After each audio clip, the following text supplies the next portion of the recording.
This is a meeting of the City of Pickering's Election Compliance Audit Committee. I'm the chair of that committee. My name is Paul Jones. Other members of the committee are Mr. Don Hudson and Mr. Joseph Brown. Don's to my left, your right, and to my right, your left, is Mr. Brown. There's a number of things we have to go through this evening. There is an agenda. I assume it was publicly available. We'll be adopting minutes of our May 26th meeting. We'll be hearing a presentation from our solicitor.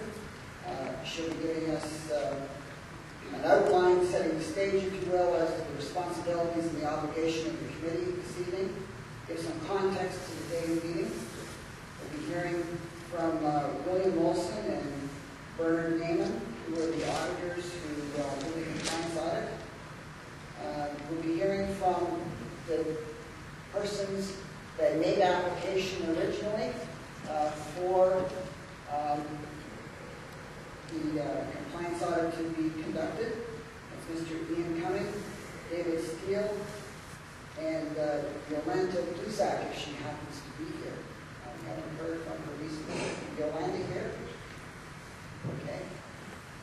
We'll be hearing from no other persons. That's in accordance with our procedures as set out when this committee was first created. We'll be hearing from Mr. Dickerson, Councillor Dickerson, and his legal counsel, I assume. And then the committee will have some questions, obviously, and we'll have to deliberate and be making a rather serious and somber decision, one way or the other this evening. Okay, so first order of business, any members of the committee have any disclosures of interest, pecuniary otherwise, bias, and interest that you wish to speak of? None noted? Madam Clerk? Okay, the committee last met on May the 26th of 2011, and we have minutes of that meeting, and does someone want to move their adoption?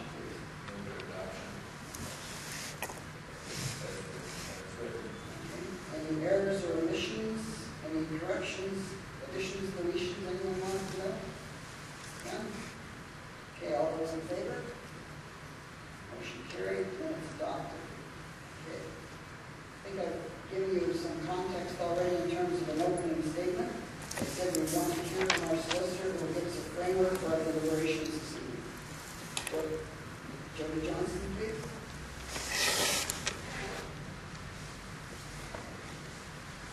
Thank you, Mr. Chairman. As noted by Mr. Jones, my name is Jody Johnson, and I am I'm legal counsel to the Compliance Audit Committee. And my role tonight is to provide an overview for the committee and those present as to what the purpose of the meeting tonight is, what the legislative framework is that the committee is operating within, and importantly, what this meeting is and what it isn't, and what jurisdiction and authority the committee has, and what the nature of the decision before the committee is, and the framework within which the committee will operate this evening. We have included at Appendix A our findings. There are a dozen findings and a comment. These are the apparent contraventions that we have identified as a consequence of our audit. Some are more important than others. Some might be considered modest with reference to the standard referred to by the courts. Two stand out as particularly notable in our review. The first of these is referred to in the report under items 6 and 10, which is the payment of just over $11,000 in a particular wage. We found that the original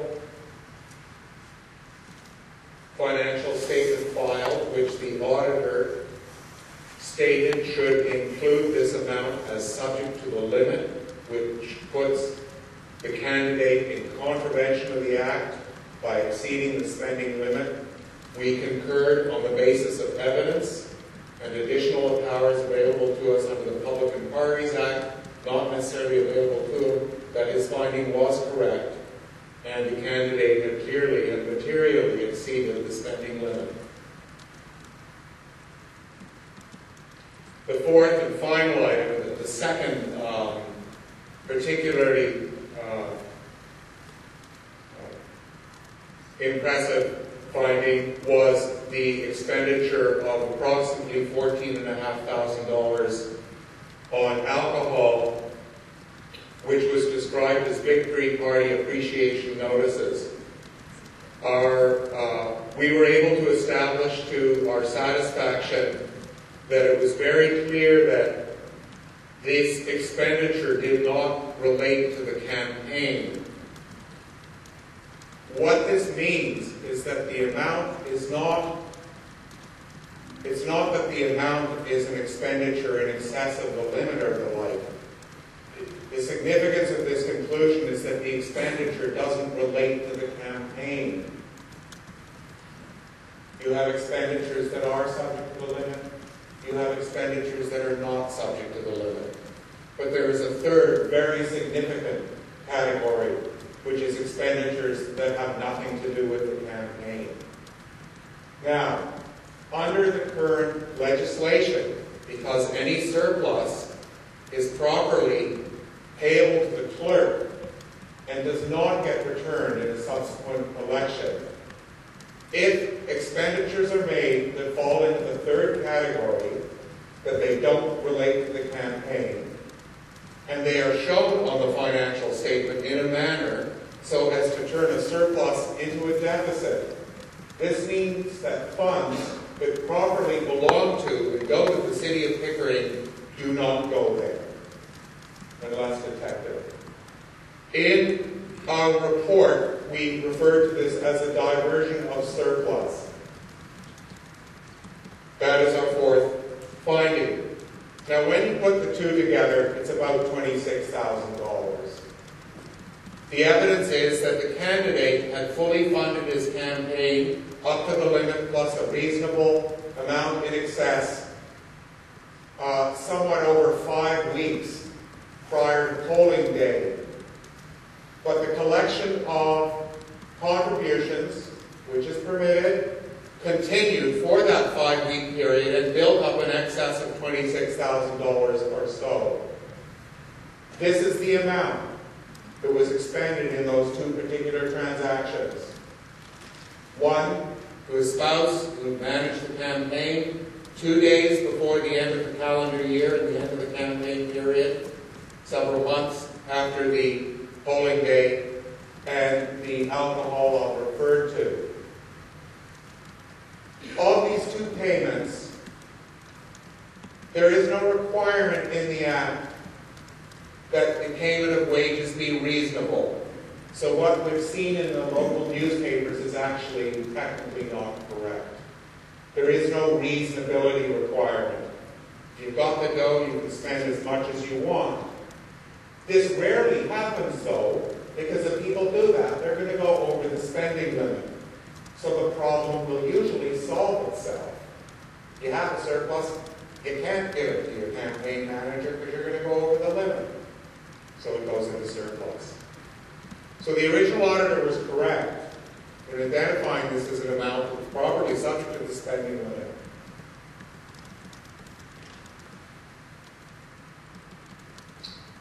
Those are the 4 points. I think I'll probably start repeating myself if I were to wax more eloquent about any of those. Are there particular questions? And I'm going to refer to the chair as to how you would like to handle this. Okay, I did have a couple of questions. Sure. Just more as a clarification. And that related to the alcohol. So $14,000 worth of alcohol. Where was it? Was that at the apple party? We were unable to find any evidence to support that it was at the party. And I guess, was there any anticipation that that amount of alcohol would be used at a party? The victory party was held at Zero by the Bay. The total payment for the party was $1,500, which represented $1,300 and change plus a gratuity. Zero by the Bay has a liquor license that does not permit the serving of alcohol that is brought in. The alcohol was at the time of our audit present at Mr. Dickerson's house, and he's indicated to us that it was not used, it was not given away as appreciation in the course of the campaign, as I understand. So it does exist. Initially, what one expects may have occurred in an audit where there are large alcohol purposes that do not reasonably relate to a victory party, is that a month after polling day it is taken back to the LCBO for a refund. But they have computers, and their computers did not show any evidence of a refund, which led us to extend our inquiries into where the heck's the booze. And that was our finding. I assume, Madam Clerk, that the report from the auditor is also circulated to the applicants that asked for the compliance audit in the first instance. So we should hear from those applicants. Mr. Dean Cohen. I'd like to take this opportunity, first of all, to thank the auditors for the hard work and the excellent report that they put together. Secondly, I'd like to thank David Steele and Yolanta Duzak for taking a stand. You know, fair elections are the underpinnings of our democracy, and we each saw something, the three of us. We saw something that walked like a duck, and it quacked like a duck, and I think now we found out it really was a duck. We were told when we started this process that we three applicants could be called upon to bear the brunt of the expense if in fact we could not substantiate the claims that we were making. And I know that gave me some momentary pause, thinking about that. I know a couple of other people that wanted to complain and backed away from it. So I'm proud to be associated with those other two people who had the temerity to stand up when they saw something wrong and do something about it. And I hope that gives other people the courage to, when they see things that don't look right and don't pass the smell test, are prepared to stand up and do something about it. The compliance audit on Councillor Dickerson found multiple instances of default under the Municipal Elections Act. I personally believe that this report is a lot like an iceberg. I think, as Mr. Molson said, what we can see and prove might actually be just the tip of what was actually out there. That's a personal. The other reports are finding. It's not an accusation. It's what was actually found out there. It's facts-based. Albeit that without the defence of Councillor Dickerson, that he's entitled to from prosecution, either through this audit committee, if you should so decide this evening, or under the criminal code, if that should happen, if it's determined there was fraud or breach of public trust. I still think that the finding is quite significant. The auditor's report, as Mr. Molson stated, mentioned right up front an adverse finding. And I worked for one of the large banks and was involved in audit for some time, and I think he's quite correct when he says you do not see that term very often used. It's not the kind of term that maybe I would use, but for an auditor, that's speaking pretty straight. I think some of the other comments that were contained in the report regarding Councillor Dickerson's, and I quote from the report, lack of credibility. Coupled with the details we've heard about tonight, the personal retention of $14,954 of alcohol, which was not used in part or in whole for the campaign. I'm absolutely amazed that this, given the extent of this, has not brought about some censure from City Council.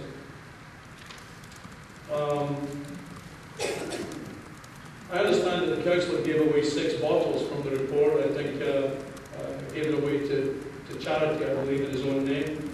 And the only thing I would submit about that is that, you know, if somebody steals your wallet and gives the money away for charity, you still fit. This issue is not dissimilar to that of a police officer, another public servant.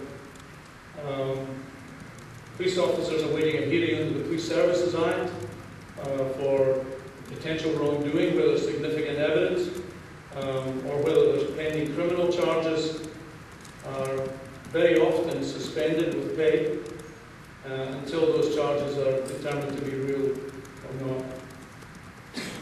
And Councillor Dickerson, I think, would do well to consider resigning as chairman of the Meridian Corporation and as acting mayor of the city of Pickering until this matter is cleared up. That's a hope. I'm not sure it's a reality, but it's a hope. There also seems to me to be a lot of responsibility shuffling from City Council to this audit committee here. And I would ask the committee to clarify one point. I know I'm not supposed to ask questions, but I think it's probably covered by your legal representative.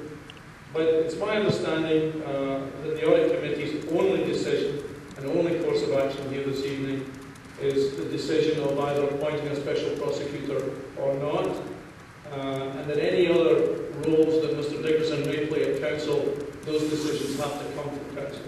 And I'm sure you will clear that up if it's not already been made pretty clear.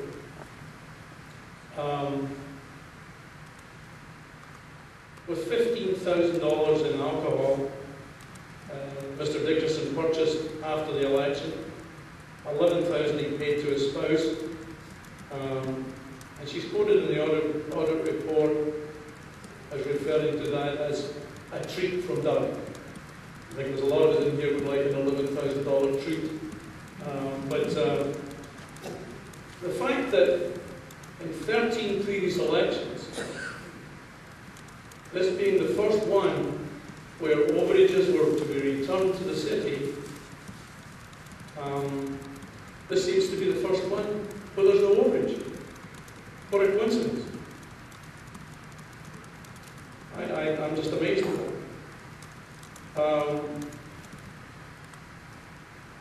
The lack of City Council action in this matter is unbelievable, and I know that's not a matter for this committee. Gentlemen, I look forward to your decision tonight.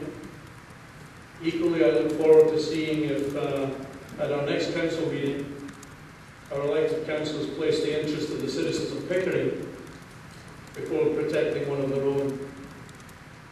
Our City Council have the opportunity to be a part of the solution, or they can choose to be part of the problem. The opportunity and choice is theirs. But again, thank you. Okay, at this time, I ask Mr. David Steele to come forward if he wishes. Mr. Steele is one of the applicants we heard from. Thank you, Mr. Chairman. And Mr. Steele, if you could have your notes as well when you're finished. Sorry? Your notes. Yes, I do. And I have a copy of them. Thank you, Kenny. On behalf of many concerned citizens of the City of Pickering, I express our thanks for the very thorough investigation and audit report in the matter of Councillor Dickerson's election strategy. I thank you. The local council raised over $50,000, including leftover money from the previous campaign to get elected as a Pickering local councillor. He was permitted to spend $19,154 by the Municipal Act. The average any other local council spent was 1,000 over their limit, 1,005 over their limit. Mr. Dickerson claimed to have spent the money to get elected, and in fact reported that his election expenses exceeded the revenue raised to elect him by $1,000. He showed a deficit of $1,000. Council, it doesn't clearly faced the dilemma. The municipal required that the surplus money be refunded to the city of Pickering. There was a surplus of about $30,000. He sold this by paying his partner the highest amount as a harmony found in the county for any local council in Ontario.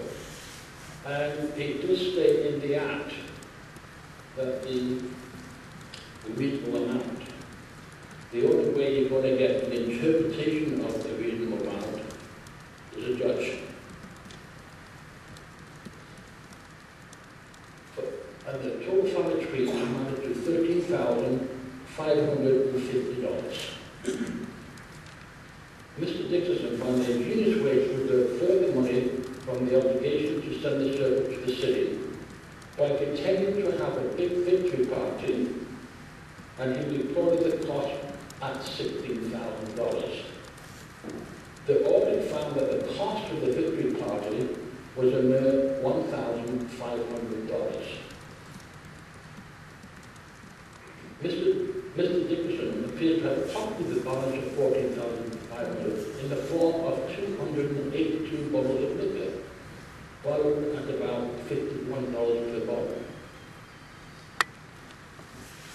Mr. Dickerson not only divided significant funds from the city of Pickering, he also tried to cover this up by manipulating his financial statements form and attempted to use legal wrangling to cover up his shenanigans. I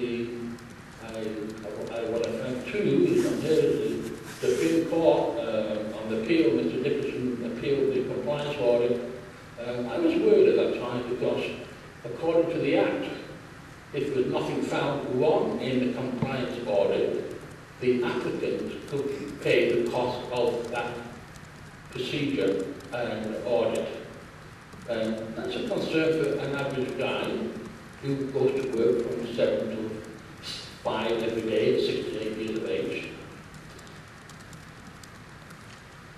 Mr. Dixon has lost the confidence of the community and should no longer represent citizens on our city council or any public office related thereof.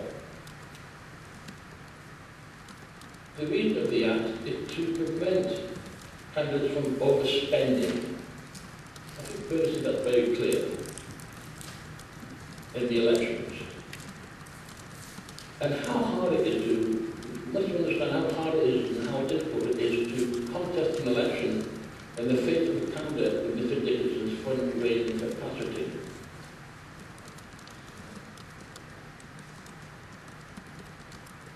Mr. Dickinson, as clearly stated in the audit report, contravened many provisions of the municipal election act. I think it was 11 in total. Some not as major as the liquor and the honorary fee. And I call upon the committee to commence legal proceedings as stated in the Act. And that's simple as that. I may members of the meeting, thank you for time and you've taken me through this. I have stated and continue to state the Ontario Municipal Elections Act is fraught with inconsistencies and vagaries, said that from the outset. It is clearly so in the allegations which have been made against myself. I continue to express my innocence in all of these matters. It's a travesty for our system of justice that there are those individuals, including some of my own colleagues, who through the media, through flyers, and through electronics, attempt to portray themselves as judge, jury, and executioner. Nowhere else in Ontario do we know of this reckless behavior occurring. The Compliance Audit Committee was first introduced by provincial legislation prior to the 2010 municipal elections. The hope was that, should